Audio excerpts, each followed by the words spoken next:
नमस्कार, mid day news में आप सभी का स्वागत है। मैं हूं आपके साथ नेहा वालिया। रुक करेंगे देश और दुनिया की तमाम उन अहम खबरों का जिनका सीधा है आपसे सरोकार। और सबसे पहले बात करेंगे दिल्ली के मुख्यमंत्री अरविंद केजरीवाल और आम आदमी पार्टी के एक अहम फैसले की। जी हां, आज पंजाब विधानसभा चुनाव के लिए पार्टी के मुख्यमंत्री पद के उम्मीदवार का ऐलान कर दिया गया है। आम आदमी पार्टी ने संगरूर से सांसद भगवंत मान को पंजाब के अपना सीएम फेस के लिए सामने उनके नाम की घोषणा की है। इसे लेकर आपने पंजाब के लोगों से फोन पर नंबर जारी कर राय भी मांगी थी। आम आदमी पार्टी का दावा है कि पंजाब में आम आदमी पार्टी का सीएम उम्मीदवार बनाने के लिए 21 लाख से ज्यादा लोगों ने अपनी राय भेजी है। दावे के मुताबिक 17 जनवरी तक करीब 21.59 लाख लोगों ने व्हाट्सएप, कॉल और मैसेजेस पर सीएम उम्मीदवार के चेहरे पर अपने सुझाव दिए हैं, जिसके मुताबिक करीब 93.3% लोगों ने भगवंत मान के नाम पर अपनी मोहर लगाई है। और अब मुख्यमंत्री अरविंद केजरीवाल की तरफ से भी पंजाब में अपने सीएम उम्मीदवार के नाम का ऐलान कर दिया गया है। होगा वो एक तरह से पंजाब का अगला सीएम बनने जा रहा है। तो पंजाब के लोगों ने अपना अगला सीएम किसे चुना है। ये जो 21,59,000 वोट आए, जो लोगों ने अपने रिस्पॉन्स दिए, उसमें कई लोगों ने मेरा नाम डाल दिया। मैंने शुरू में ही कह दिया था कि मैं रेस में नहीं हूं। तो उन वोट्स को हमने इनवैलिड डिक्लेयर कर दिया। जिसने कहा भाई अरविंद केजरीवाल, उसको हमने साइड कर दिया। उन सारे वोट्स जो बचे, उसमें 93.3% लोगों ने सरदार भगवंत मान का नाम दिया। बढ़ते आगे, अवैध रेत खनन मामले को लेकर पंजाब के मुख्यमंत्री चरणजीत सिंह चन्नी के करीबी रिश्तेदारों के ठिकानों पर ईडी ने छापेमारी शुरू कर दी है। ईडी ने सीएम चन्नी के रिश्तेदार के ठिकाने के अलावा 9 और जगहों पर यह छापेमारी की है। ईडी की यह छापेमारी मंगलवार सुबह से जारी है। छापेमारी मोहाली समेत कई जगहों पर चल रही है। ईडी के सूत्रों के मुताबिक मोहाली में होमलैंड सोसाइटी के जिस मकान पर छापे मारे जा रहे हैं, वो सीएम चन्नी का एक करीबी रिश्तेदार भूपेंद्र सिंह हनी बताया जा रहा है। 2018 में ईडी ने कुदरतदीप सिंह के खिलाफ रेत खनन का पर्चा किया था, जिसमें हनी का नाम आया था। ईडी की यह कार्रवाई धन शोधन निवारण अधिनियम के प्रावधानों के तहत की जा रही है। बताते चले कि आम आदमी पार्टी के संयोजक और दिल्ली के सीएम अरविंद केजरीवाल पंजाब में अवैध रेत खनन का मुद्दा उठा चुके हैं। केजरीवाल ने सीएम चन्नी पर बालू चोरी के भी गंभीर आरोप लगाए हैं। इसी खबर पर ज्यादा बातचीत के लिए सीनियर जर्नलिस्ट प्रेम कुमार जी हैं हमारे साथ। सर, बहुत बहुत स्वागत है फिल्म न्यूज में आपका। जी प्रेम कुमार जी, पंजाब में ईडी के 10 से 12 ठिकानों पर ये जो छापेमारी की जा रही है, सीएम चन्नी के करीबी भी इसमें शामिल हैं। क्या लगता है आपको कि चुनाव से ऐन पहले इस तरह की जो छापेमारी की जा रही है, यही वक्त क्यों याद आया? एक बात ये है कि पंजाब के चुनाव में भारतीय जनता पार्टी का सीधे कोई स्टेक दिखता नहीं है। चुनाव में जरूर वो खड़ी है, कैप्टन अमरिंदर सिंह के साथ गठबंधन भी है, लेकिन जो माना जा रहा है वो चुनाव में जीतने वाली स्थिति में नहीं है। बिल्कुल। इसके बावजूद पंजाब में अगर ईडी की कार्रवाई हुई है, तो हम इसे ऐसा क्यों मान लेते हैं कि जिन पर कार्रवाई हुई है वो किसी के करीबी हैं। देखिए, मुख्यमंत्री का करीबी तो पूरा पंजाब होना चाहिए, पंजाब के सारे लोग उनके करीबी हैं। तो हमें इस रूप में देखना चाहिए। हाँ, ये जरूर है कि चुनाव के समय पर ये छापे जो मारे जाते हैं तो उसका कोई राजनीतिक मकसद हो सकता है, नहीं भी हो सकता है। ये आशंका इसलिए पैदा होती है क्योंकि ये एक पैटर्न बन गया है दूसरे प्रदेशों में भी। और जो छापेमारी होती है आमतौर पर केंद्रीय एजेंसियों की, वो ऐसा नहीं दिखता कि जिसमें वो लोग शामिल हों जिनका की सत्ताधारी दल भारतीय जनता पार्टी से संबंध या संपर्क। इस वजह से ऐसी आशंका लगती है। लेकिन अगर कोई गलत हो रहा है तो उसमें केंद्रीय एजेंसियों को एक्टिव होना चाहिए, और सिर्फ इसलिए एक्शन ना हो कि वो किसी चुनाव का समय है, ये भी कोई उचित तर्क नहीं लगता। सर, सवाल ये इसलिए उठाए जा रहे हैं क्योंकि उत्तर प्रदेश में भी हमने देखा था समाजवादी पार्टी के कई अखिलेश यादव के कई करीबियों के यहाँ भी छापेमारी हुई, इत्र कारोबारियों के घरों पर, ठिकानों पर जिस तरह से छापेमारी हुई थी, उसे लेकर समाजवादी पार्टी ने भी सवाल उठाए थे। और अब आप जिस तरह से कह रहे हैं कि करीबी कह देना भी सही नहीं है, लेकिन जिन ठिकानों पर छापेमारी की जा रही है वो पंजाब के जो मुख्यमंत्री हैं उनके रिश्तेदार बताए जा रहे हैं, भूपेंद्र सिंह हन्नी। जी, रिश्तेदार होना निश्चित रूप से रिश्तेदार हैं, तो वो रिश्तेदार में आए, लेकिन हम ये कहेंगे कि रिश्तेदार भी अगर ईडी के छापेमारी के लायक केस है तो ईडी क्यों नहीं छापेमारी करे? बस प्रश्न सिर्फ उठता है कि चुनाव की टाइमिंग, इसको लेकर प्रश्न उठता है, संदेह यही पैदा होता है। तो हम तो ऐसा चाहते हैं, ऐसा होना चाहिए कि हिंदुस्तान में ऐसे जितने भी गलत किस्म के कारोबार हैं, एक कैंपेन चला करके महीना 1.5 महीना में सबके यहाँ छापेमारी कीजिए, है ना? बिल्कुल। क्यों सिलेक्टिव ढंग से और सिलेक्टिव स्टेट में और जहाँ चुनाव, और शायद सर इसीलिए प्रेम कुमार जी, इसीलिए लगता है कि बार बार एजेंसियों पर सवाल उठाए जाते हैं कि उनका गलत इस्तेमाल किया जा रहा है। बहुत बहुत शुक्रिया आपका एफएम न्यूज के साथ जुड़ने के लिए। तो आपको एक बार फिर बता दें कि पंजाब में ईडी की छापेमारी जारी है 10 से 12 ठिकानों पर। सीएम चन्नी के रिश्तेदार भूपेंद्र सिंह हन्नी का मोहाली में जो आवास स्थित है वो भी इस छापेमारी में शामिल है।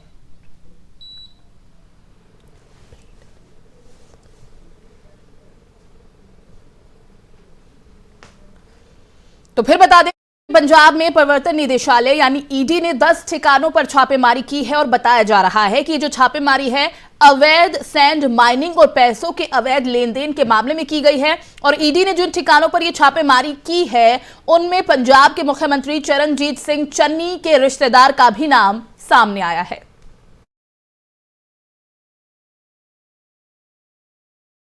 बढ़ते आगे, विश्व आर्थिक मंच के शिखर सम्मेलन के पहले दिन प्रधानमंत्री नरेंद्र मोदी ने दुनिया के हालात विषय पर अपने विचार रखे हैं।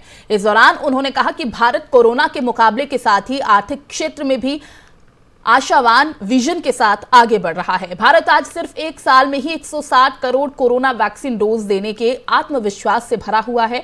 पीएम मोदी ने कहा कि कोविड की शुरुआत के बाद से हम 80 करोड़ लोगों को मुफ्त खाद्यान्न उपलब्ध करा रहे हैं, जो शायद दुनिया का सबसे बड़ा खाद्य कार्यक्रम है। प्रधानमंत्री ने कहा कि हमने सही दिशा में सुधारों पर भी ध्यान केंद्रित किया है। दुनिया के आर्थिक विशेषज्ञों ने भारत के निर्णयों की प्रशंसा की है और मुझे विश्वास है कि हम भारत से विश्व की आकांक्षाओं को पूरा करेंगे। सिर्फ एक साल में भारत ने करीब 160 करोड़ कोविड वैक्सीन के खुराक दिए हैं।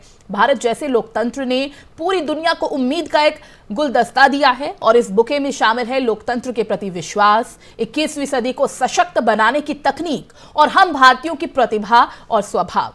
पीएम मोदी ने आगे कहा कि कोविड के दौरान हमने देखा कि कैसे भारत ने वन अर्थ वन हेल्थ के विजन को पूरा किया और कई देशों को दवाएं और टीके भी उपलब्ध कराए हैं, जिससे कई लोगों की जान बच गई। आज भारत दुनिया के लिए फार्मेसी बन गया है, तीसरा सबसे बड़ा उत्पादक। आज भारत दुनिया में रिकॉर्ड संख्या में सॉफ्टवेयर इंजीनियर भेज रहा है।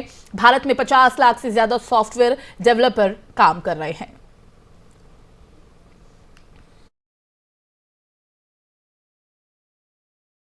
और वहीं दूसरी तरफ पूरे उत्तर भारत में मौजूदा समय में कड़ाके की ठंड पड़ रही है। ठंड की वजह से लोगों का जीना मुहाल हो गया है और इसी ठंड में अगर रात की बात करें तो जब सभी अपने घरों में बंद रहते हैं तो ऐसे समय में मध्य प्रदेश के मुख्यमंत्री शिवराज सिंह चौहान भोपाल की सड़कों पर निकल पड़े हैं। तस्वीरें हैं आपके सामने। उन्होंने शहर के कई हिस्सों में जाकर रैन बसेरों का निरीक्षण किया, रैन बसेरों में रह रहे लोगों का हालचाल जाना। इस दौरान सीएम ने प्रशासन को पर्याप्त सुविधाएं उपलब्ध कराने के निर्देश दिए हैं। इस दौरान उन्होंने कई बीमार लोगों से भी बातचीत की। सीएम ने सरकारी व्यवस्थाओं को लेकर लोगों से सवाल किया, साथ ही उन्हें होने वाली किसी भी तरह की परेशानी के बारे में भी उन्होंने पूछा। उन्होंने हमीदिया अस्पताल से लेकर भोपाल रेलवे स्टेशन तक का जायजा लिया और इस दौरान सीएम शिवराज ने अधिकारियों को निर्देश दिया कि किसी भी व्यक्ति को सर्दी की रात में बेसहारा सड़क पर ना छोड़ा जाए।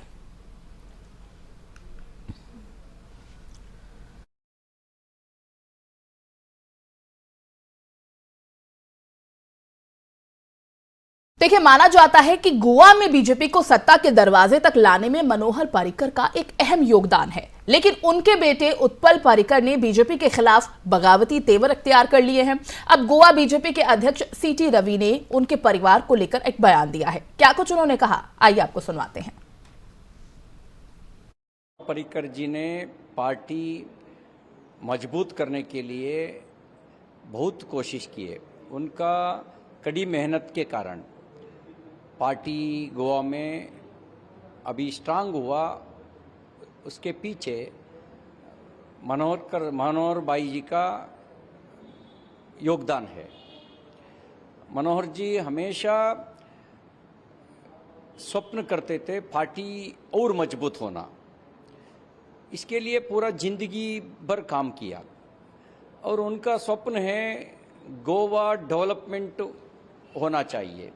गोवा डेवलपमेंट का स्वप्न के साकार करने का केवल बीजेपी है, ऐसा उनका मनोभाव थे। इसके लिए उन्होंने काम किया, पार्टी मजबूत करने के लिए योगदान भी दिया। हमेशा पार्टी मनोहर पर्रिकर जी का स्मरण करता है, उनका योगदान के आधार पर आज भी हमारा स्मरण हमेशा रहता है। कभी भी मनोहर पर्रिकर जी ने फैमिली मेंबर को पार्टी में लाया, ऐसा नहीं था, कभी भी नहीं सोचते थे। हमेशा उन्होंने सोचते थे अच्छा कार्यकर्ताओं को मजबूत करना। उनका स्वप्न अच्छा कार्यकर्ता खड़े होना, अच्छा कार्यकर्ता मजबूत होना, ऐसा उनका स्वप्न थे। मनोहर पर्रिकर जी का स्वप्न थे। उनका स्वप्न साकार करना हमारी जिम्मेदारी है। कभी भी उन्होंने फैमिली मेंबर को अंदर नहीं लाया।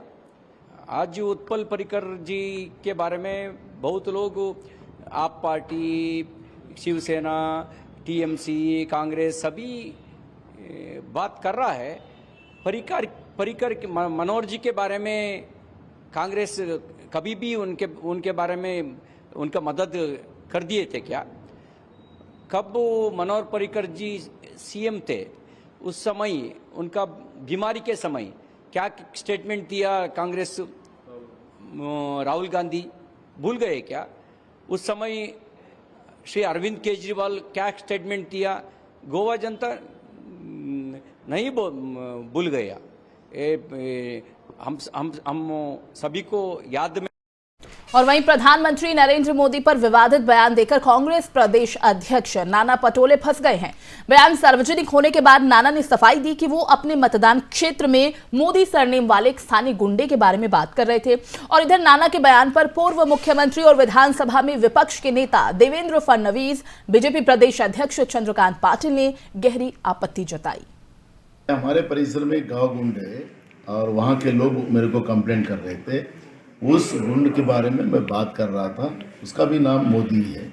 और जो बीजेपी जिस तरह से आकंड कर रही है उसका कोई इस विषय से कोई अर्थ नहीं है। जो लोग मनमोहन सिंह साहब को प्रधानमंत्री रहते हुए चोर बोल सकते हैं, हमें पता है प्रधानमंत्री पद की क्या गरिमा होती है, वो देश के प्रधानमंत्री होते। मैं नरेंद्र मोदी जी देश के प्रधानमंत्री के बारे में वो वक्तव्य नहीं किया हूँ। और गाँव गुंड के बारे में मैंने किया हूँ। अगर गाँव गुंड का बीजेपी समर्थन करती है तो उनका इश्यू है। क्या आप अभी उस मोदी का शोध लोगे? बिल्कुल, हम पुलिस को भी उस बारे में खबर करेंगे और वो बिल्कुल उसके ऊपर कार्रवाई करेंगे। हमारे परिसर में और इसी के साथ प्रधानमंत्री नरेंद्र मोदी पर महाराष्ट्र कांग्रेस अध्यक्ष नाना पटोले द्वारा आपत्तिजनक टिप्पणी के बाद बीजेपी नेता राम कदम ने पलटवार किया है। उन्होंने कहा कि उन्हें देश से माफी मांगनी चाहिए। साथ ही उन्होंने कहा कि ऐसे लोगों की जगह जेल में। महाराष्ट्र के कांग्रेस के प्रांत अध्यक्ष का बयान बहुत ही निंदनीय है। उन्हें हाथ जोड़ करके देश की माफी मांगनी होगी और उनकी जगह लोगों के बीच नहीं, जेल के सलाखों के पीछे है। जब देश भर के लोगों का गुस्सा उमड़ा तब जाकर के वे कहते हैं कि उन्होंने किसी और को कहा है। हम महाराष्ट्र की ठाकरे सरकार से पूछना चाहते हैं, क्या उन्होंने कांग्रेस प्रांत अध्यक्ष को यह छूट दी है? क्या वे किसी को भी मार सकते, किसी को भी गाली दे सकते हैं? हम महाराष्ट्र की ठाकरे सरकार से मांग करते हैं कि कांग्रेस के प्रांत अध्यक्ष पर तुरंत एफआईआर दर्ज करें और यदि एफआईआर दर्ज नहीं होता है तो आदरणीय प्रधानमंत्री मोदी जी से प्यार करने वाले सारे लोग हम सड़कों पर उतरेंगे। जब मोदी जी जैसा महान व्यक्तित्व, उनसे हम मुकाबला नहीं कर सकते, इस भय से कांग्रेस नेताओं की ये ओछी विचारधारा सामने आ रही है। और इसी बीच आपको बता दें, जैसा कि हमने शुरुआत में ही बताया कि पंजाब में ईडी की तरफ से 10 से 12 ठिकानों पर छापेमारी की जा रही है और इसमें सीएम चन्नी के रिश्तेदार का भी नाम सामने आया है। इसी पर अब मुख्यमंत्री चन्नी की प्रतिक्रिया भी सामने आई है। क्या कुछ वो कह रहे हैं, आइए आपको सुनवाते हैं। वेस्ट बंगाल के जब इलेक्शन हुए, ममता बनर्जी के रिश्तेदारों पे भी ऐसे ही अटैक हुए थे, सेम पैटर्न पे अब पंजाब में ईडी प्रेशराइज करने की कोशिश कर रही है, परेशानी दे रही है, हर तरीके से दबाव बनाया जा रहा है। खाली एक मंत्री पे नहीं, मुख्यमंत्री पे नहीं, हर कांग्रेस के वर्कर पे दबाव बनाया जा रहा है। ये अच्छा माहौल नहीं है लोकतंत्र के लिए। इलेक्शन आ गए तो इनको ईडी की रेडें याद आ गई, लेकिन हम ये सब दबाव झेलने के लिए तैयार हैं। परेशानियां जितनी देंगे उतनी लेने के लिए तैयार हैं। हम अपने इलेक्शन को और देश के 5 राज्यों में होने वाले विधानसभा चुनाव को लेकर देश की कई राजनीतिक दल चुनावी राज्यों में लड़ने की तैयारी कर रहे हैं और इसी कड़ी में एनसीपी जहां गोवा में कांग्रेस के साथ चुनाव लड़ने की इच्छा जाहिर कर चुकी है, वहीं यूपी में एनसीपी समाजवादी पार्टी के साथ चुनावी मैदान में खड़ी नजर आ रही है। एनसीपी नेता और महाराष्ट्र सरकार में मंत्री नवाब मलिक ने अब मणिपुर में कांग्रेस के साथ मिलकर चुनाव लड़ने की बात कही है। क्या कुछ उन्होंने कहा, आइए आपको सुनवाते हैं। उत्तर प्रदेश की इकाई ने फैसला किया कि समाजवादी पार्टी के साथ गठबंधन करना है, वहाँ हम लोगों ने मान्यता दी। गोवा में हम लोग चाहते थे कि कांग्रेस के साथ बैठकर साथ में चुनाव लड़ा जाए, लेकिन गोवा के स्थानिक नेताओं की जो रवैया है उसके कारण वहाँ गठबंधन नहीं हो पा रहा है। कल हमारे राष्ट्रीय महासचिव प्रफुल्ल पटेल जी और एक मंत्री जितेंद्र आवाड़ जी गोवा जाएंगे, शिवसेना के साथ बात होगी और लोगों से बात जो होना है वो होगी और कल कोई अंतिम निर्णय गोवा को लेकर पार्टी करेगी, जिसकी घोषणा प्रफुल्ल पटेल जी स्वयं गोवा में करेंगे। मणिपुर में कांग्रेस के साथ हमारी बात हो गई है, मणिपुर में गठबंधन में हम कांग्रेस के साथ चुनाव लड़ेंगे। बढ़ते आगे, जिस तरह से हम कोरोना को लेकर बार बार आपको अलर्ट करते हैं, सतर्क करते हैं, एक बार फिर एफएम न्यूज अपने सभी दर्शकों से हाथ जोड़कर ये निवेदन करता है और अपील करता है कि अब कई जगहों से राहत देने वाली भी खबर सामने आ रही है कि कोरोना के मामले कम हो रहे हैं, लेकिन एहतियात के तौर पर दिल्ली और महाराष्ट्र में हमें सतर्क रहने की ज्यादा जरूरत है। इसलिए आप सभी को मास्क लगाना है, हैंड सैनिटाइजेशन का सबसे ज्यादा इस्तेमाल करना है, 2 गज दूरी आपको बनाए रखनी है और आपको सबसे ज्यादा एहतियात के तौर पर जो करना है, जो सबसे बड़ा हथियार है, वो है वैक्सीनेशन। और अगर अभी तक आपने वैक्सीनेशन के दोनों डोज नहीं लिए हैं तो आप वैक्सीनेशन के दोनों डोज लें। मुझे दीजिए इजाजत, नमस्कार।